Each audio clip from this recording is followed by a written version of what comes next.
高考前夕，我暗恋的男神变成仓鼠了。他像颗软乎乎的汤圆，我忍不住入爱他，他张嘴就咬我，不准摸。他狠狠警告我。后来他又变回了清冷学神，我主动选择远离他，他却把头靠过来，高冷道：摸。我叫严佳，是一个普通的高三生。每天放学回家，我都要经过楼下的花鸟市场。直到那天，一切的平静都被一声尖叫打破。臭仓鼠，默哀老子！啊呀！我一顿，好熟悉的声音。我四处张望，并没有看到那个熟悉的人影。啊呀！滚开！滚开！不要在我旁边拉屎啊喂！我彻底站住了，这就是梁雨欣的声音。我四处扫了几圈，最终把目光锁定在那窝仓鼠身上。我看到一只金色的小仓鼠在箱子里四处逃窜，它疯狂踩在其他仓鼠头上往上爬，脚丫子都蹬出风火轮了。我听见它喊：救命！救命！怎么这么臭啊！我蹲下身，把爬到箱子边沿的它推回仓鼠群里。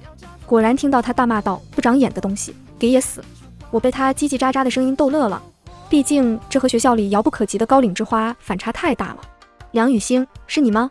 我轻声问。我花了1周的早餐钱把梁雨欣从那一窝仓鼠中救出来，为了不让妈妈发现，我只能把它放在我的房间，用鞋盒给它做了一个小窝，里面铺上一层木屑，用2个瓶盖给它放食物和水。你好像很穷，他说。我的钱不够了，我解释道。他哼了一声，在木屑里滚了几圈。好可爱，好想入啊！我控制不住自己上手盘他，他嗷呜咬了我一口，不准摸。抱歉，我讪讪地收回手。你叫什么来着？他从木屑里钻出脑袋看着我。我无奈道，我叫严佳，我们好歹同学3年吧。他果然对我一点印象都没有。哦，我知道你是班里唯2得到不住校赦免权的高3生，因为唯一是我。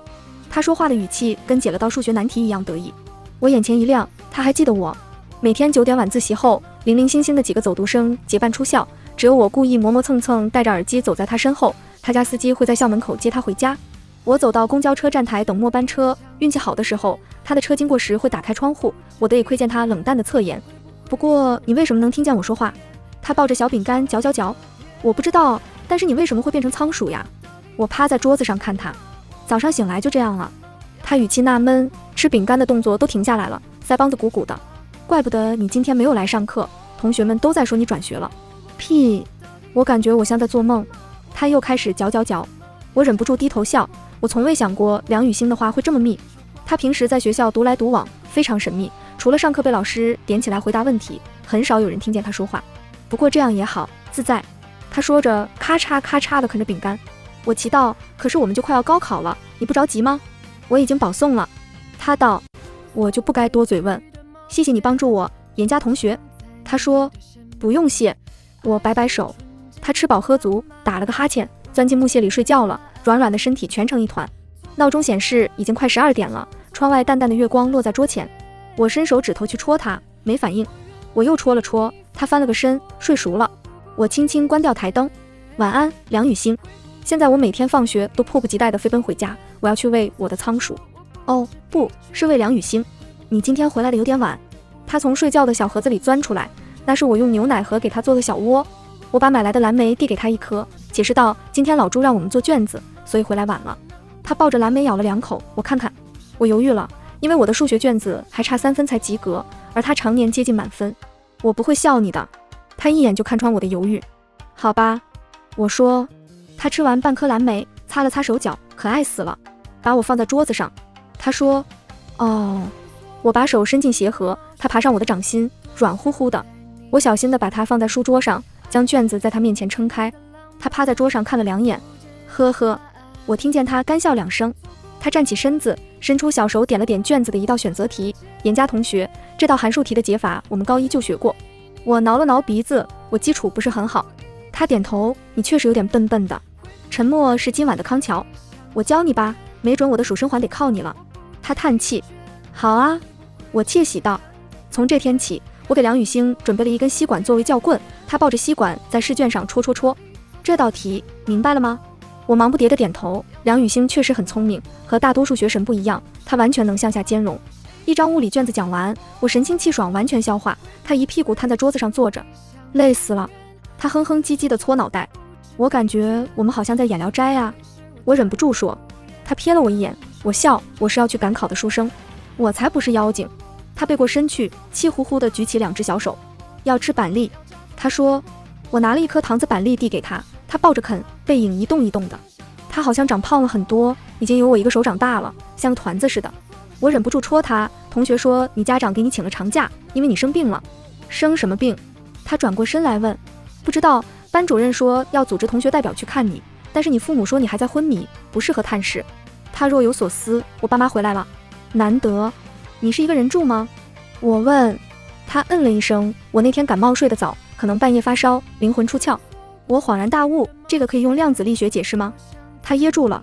我弱弱道，不是说遇事不决量子力学，还是聊斋靠谱一些。他回。我扑哧一声笑出来。门外突然响起急促的敲门声。佳佳还没睡，我是不是说过不准你锁门？赶紧打开。是我妈回来了。我连忙把梁雨欣放进鞋盒，用盖子盖好。敲门声越来越急促，我慌慌张张打开卧室门。妈，我妈推开我，大步走进来，警惕地四处查看。我心惊胆战。鞋盒还在桌上放着。你跟谁打电话呢？我是不是说过马上高考了，要专心？她走到桌前，唰的一声拉上窗帘，目光落在桌面的鞋盒上。妈！我突然尖叫一声，你脚下有蟑螂！我妈被我一嗓子吓了一跳。哪儿呢？我慌慌张张地指着床底下，钻进去了，钻进去了。我妈气恼地走过来，拍我一巴掌，别大惊小怪的。她走到客厅去拿灭虫药，我立马把鞋盒塞进被子里藏好，转头假装收拾桌上的作业。这么大个人了，还怕蟑螂？我都跟你说了，打虫药就放在电视机下面的柜子里，你时不时喷一下。我妈边喷边说，等你高考完，我的任务就完成了，你去念大学，我就住单位宿舍，把这老房子卖了，以后给你买电梯户的。我忙道，妈你去洗澡吧，水我都烧好了。我妈站起身，疲惫地揉了揉肩膀，行了，打开门和窗户透透气，我给你热点牛奶，喝了再睡。我给她捶着肩背，推着她往门外走，撒娇道，谢谢妈，我自己来。我妈进了洗浴间，还不忘提醒我，记住，只能用瓷碗热牛奶，热的时候离微波炉远点，马上是大学生了，不知道有辐射吗？我立马离微波炉远远的，表示知道了。看她把浴室门关上，我终于松了一口气。梁雨欣，你没事吧？我小跑进卧室，把鞋盒拿出来，盒盖一打开，瓶子里的水和食物全都打翻了。只见她瘫倒在木屑上，缩成一团，毛都湿了一半，肉粉色的小手小脚蜷缩在胸前，看着快狗带了。她声音颤颤，或许我可以告你虐待动物吗？我双手合十，抱歉抱歉。我快速给她换了个新甲，她认命一般，任由我把她拿在手上揉来揉去。严家同学，我不得不提醒你，有些部位不用擦得那么细致。她双手捂脸。梁雨欣同学，你现在只是一只仓鼠，不擦干我怕你生病。我又换了块干毛巾给她擦了擦，把她放进她的心窝。她在心窝里转了几圈，我跟着你好像见不得光，你妈妈应该不会喜欢你养一只仓鼠。我妈不喜欢我养任何小动物。我以前想收养一只被猫妈妈抛弃的小猫，我妈说我养了就让我和小猫一样被妈妈抛弃。我安抚她，先将就一下，我上了大学就把你带走。她的声音里有几分笑意，你这算是承诺吗？我郑重地点头，当然。中午放学的铃声一响，一群人蜂拥着涌向食堂。教室里的空调温凉，我面前的小风扇一圈圈地转着，吹拂我额前的碎发和细汗。我握笔握得手酸，甩了甩手腕，继续写题。时钟沉默着转动，偶尔听到教室里几个同学翻卷子的声音。试卷写完2张，我圈下知识点模糊的几道题目巩固，伸手摸向桌箱，今天发的还有一沓。佳佳，吃饭去。同桌江蓉轻轻拍了拍我的肩膀。好。食堂里只剩一些剩菜，看着就没胃口。我和江蓉去3楼买了手抓饼，坐在操场的玉兰树下乘凉吹风。佳佳，我发现你真的好拼啊。江蓉咬了一口手里的饼，她顿了顿又道，你上的名牌绝对没问题的。我不好意思的笑笑，我考不了那么高的。她握拳道，还有2个月，要相信自己。我认同的点头，我现在不仅仅要为了妈妈和我的未来，还要兑现对梁雨欣的承诺。回教室了。我站起身。江蓉摇摇头，你真是一口气不带歇的。我笑，还有最后一次模考，笨鸟先飞。正说笑着，我忽然看到一辆很熟悉的宾利，车上下来了2个人，是梁雨欣的父母，教导主任正引着他们上楼。梁雨欣的父母都很高寿，2人穿着一身黑色，神情严肃。我心里咯噔一下，梁星宇不会出事了吧？江蓉奇道，这不是学神父母吗？是要去校长办公室？我鬼使神差地跟了上去，鬼鬼祟祟跟到了5楼。我看到他们果然进了校长办公室，门没有掩住。我偷偷摸摸地溜到旁边，手心紧张的都是汗。梁雨欣的事情，学校实在很痛心，我们也希望她能早点醒来。如果有任何需要配合帮助的地方，学校都义不容辞。董校太客气了，我们会接她去省外的医院，孩子醒来就不回学校了。我希望那把学籍的事情交接清楚。当然。听到他们起身，我立马飞奔下楼，心跳得像要蹦出来。放学后，我鞋都来不及换就推开卧室门，把正在睡觉的梁星宇给戳醒。你爸妈要带走你。他困倦地睁开眼睛。啊！我把今天的事给他重复了一遍。他哦了一声，慢腾腾地爬进跑轮里，开始他今天的运动。你不担心你一直昏迷，便不回去了吗？我问他，一个人的寿命是多少年？他哼哧哼哧地跑着问我。我不明白他为什么这么问，但还是回，不出意外80年。仓鼠呢？他又问。2-3年，所以我2-3年就解放了，不用熬80年。我一时不知道怎么接这话，看着他跑完今天的运动量，他又去喝水，仔细梳洗自己的毛发。当然不好吗？何况你是梁雨欣啊。我不理解地问。他笑，子非鱼，安知鱼之乐？何况现在也很好，有你养我，还能陪我说话，我每天最大的乐趣就是等你回来。听他这么说，我有些自信地挺起胸膛，是这样没错啦，我会好好养你的。我从书包里拿出买好的瓜子仁、蜂蜜味，下次想要海盐的。他低头抱着瓜子仁啃。好。我摸了摸他，他没有反抗。我忽然觉得这样也挺好的。天气越加燥热，高考的高压笼罩在每一个学子身上，蒸得人人出汗。中午没有人再离开教室，面前的小风扇转动得一刻不停，面包饼干已经成为众人的便饭。妈妈跟单位请了假，每天给我做饭带便当，风雨无阻地骑着电驴来接我回家。我看着出来的模考成绩，完全愣住了，离我预期的成绩还差一截，甚至还没有我一模的成绩高。晚自习前，老朱把我叫去了办公室，他说我最近学习太紧张，宽慰我心态放松，不要给自己太大压力。我都一一答应。等到从办公室出来，我才躲进厕所里哭。我一直知道自己学习天赋不高，只能靠努力来弥补，可我只是想比从前的自己优秀一点，难道这也做不到吗？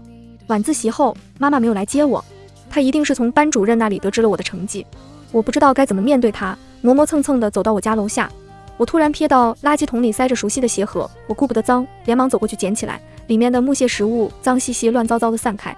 梁雨欣不在。我抬头一看，4楼，我卧室的灯是开着的。我心里涌起了不好的预感。妈，你在干什么？我快步走进房间，她把我的卧室里里外外打扫了一遍。妈，你把我鞋盒扔了。我问，扔了又怎么样？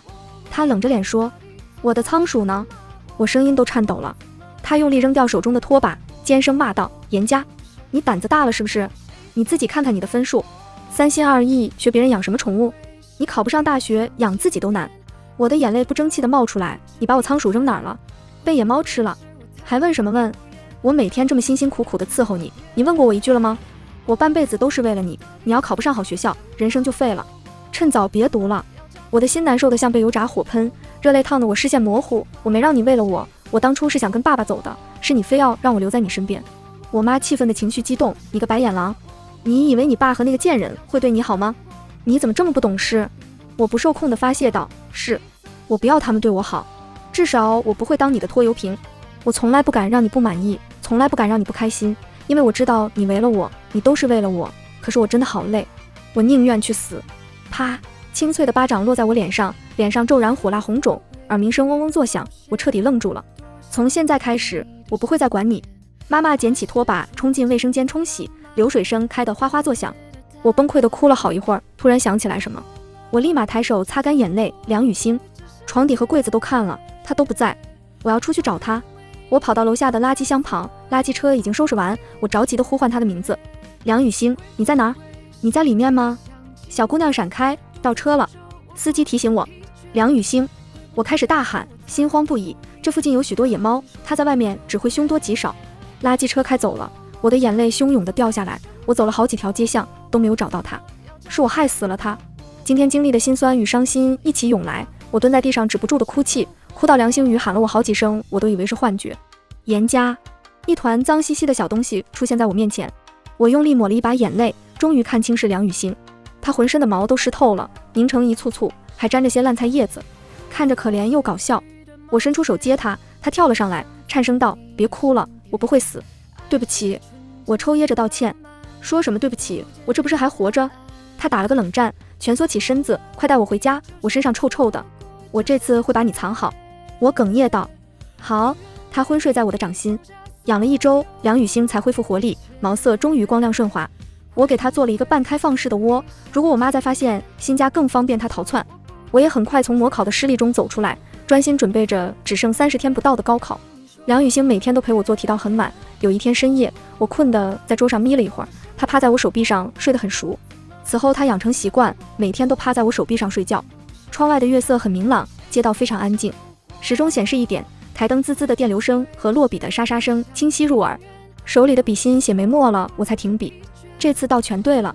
梁雨欣不知道何时醒来的，伸了个懒腰。是吗？我眼前一亮。你不紧绷的时候答题都特别顺。他打了个哈欠，抬起粉色的爪爪开始洗脸。卧室门忽然被敲响，我连忙把梁雨欣捂在手里。早点睡，便当给你放在包里了，还有一把坚果补脑，在学校记得吃。好的，谢谢妈。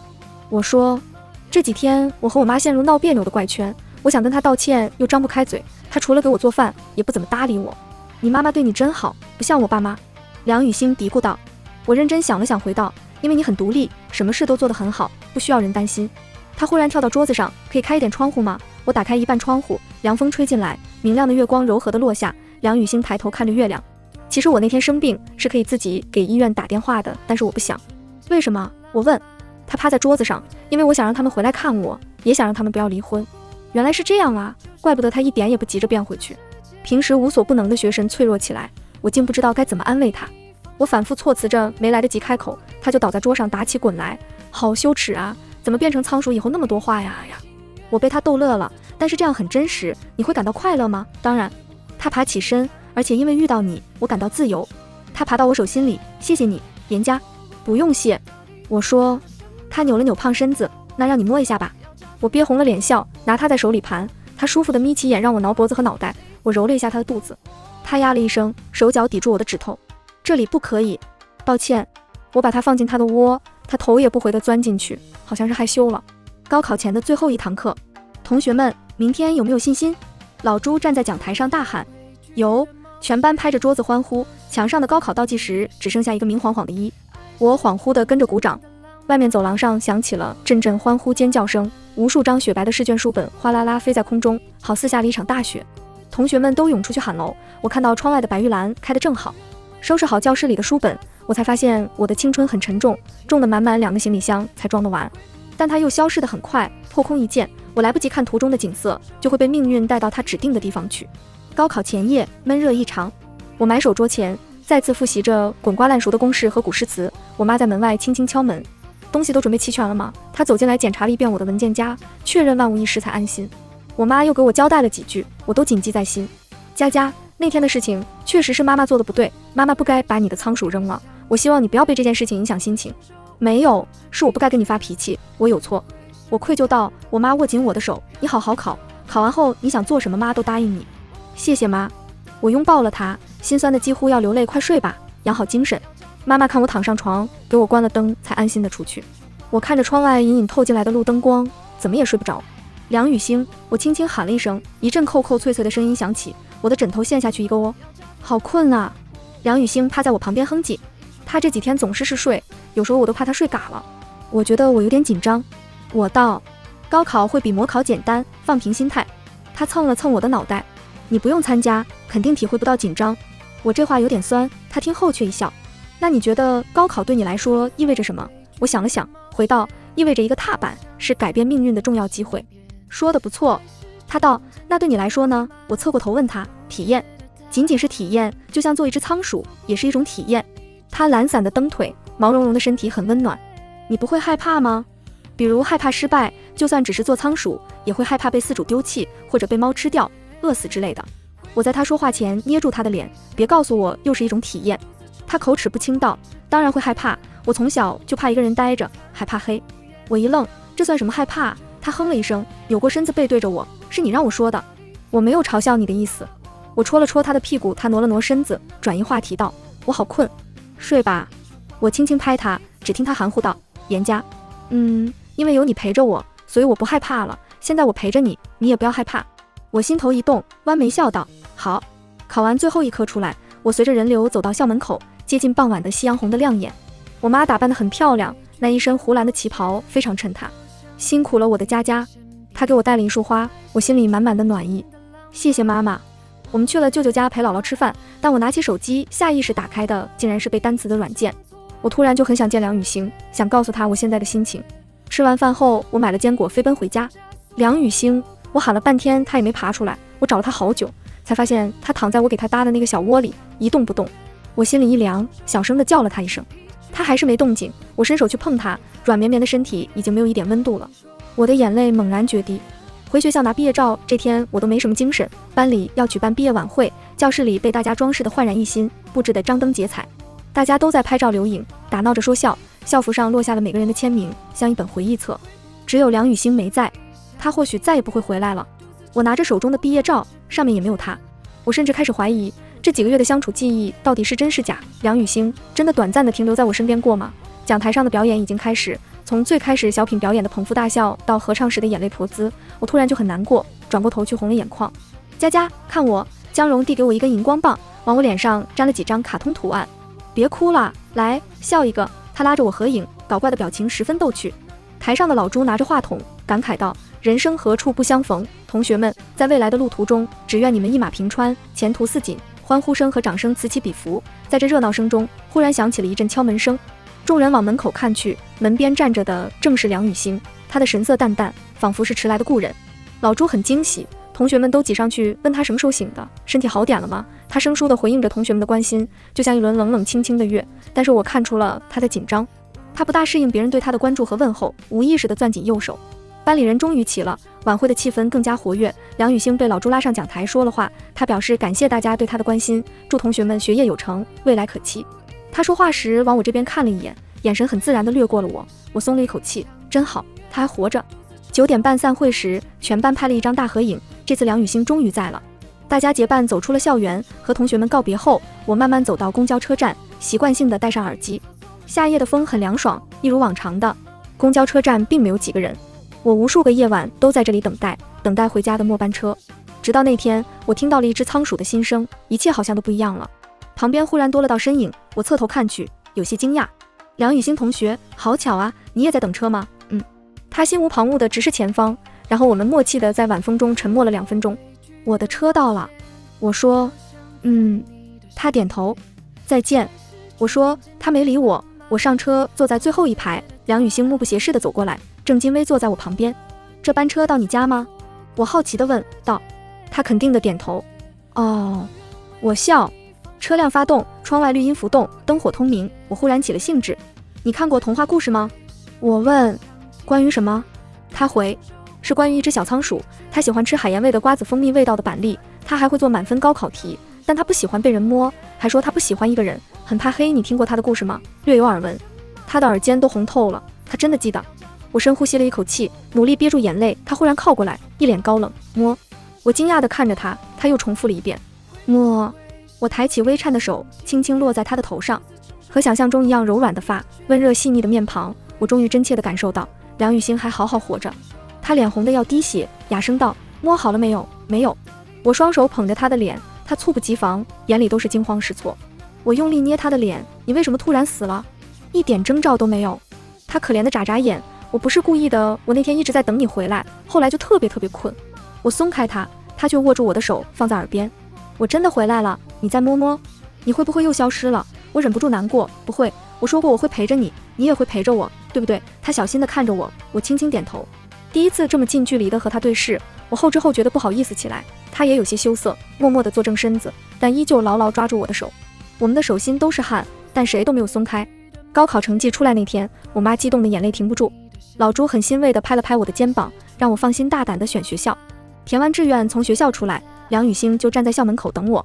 夏日的树荫下，他递过来一瓶汽水，恭喜你，结束了一场重要的战斗。我接过道谢，确实是一次刻骨铭心的体验。我们相视一笑，一路并肩走到公交车站。我告诉他，我妈又给我买了一只小仓鼠，毛茸茸的，很粘人，但是肯定没有我可爱。他抬起手搭在我的肩膀上，一口汽水喝得双颊鼓起，红唇潋滟。我笑道，当然，你最可爱。他显然没想到我会这么说，被汽水呛到咳嗽了几声，脸色霎时绯红。我也不是很可爱，你才是最可爱的，对吧，女朋友？车来了。我假装没听清他的话。车来了也是女朋友。他嘟囔着。知道啦，男朋友。我踮起脚飞快地亲了他一下。阳光落下，青春正好。全文完。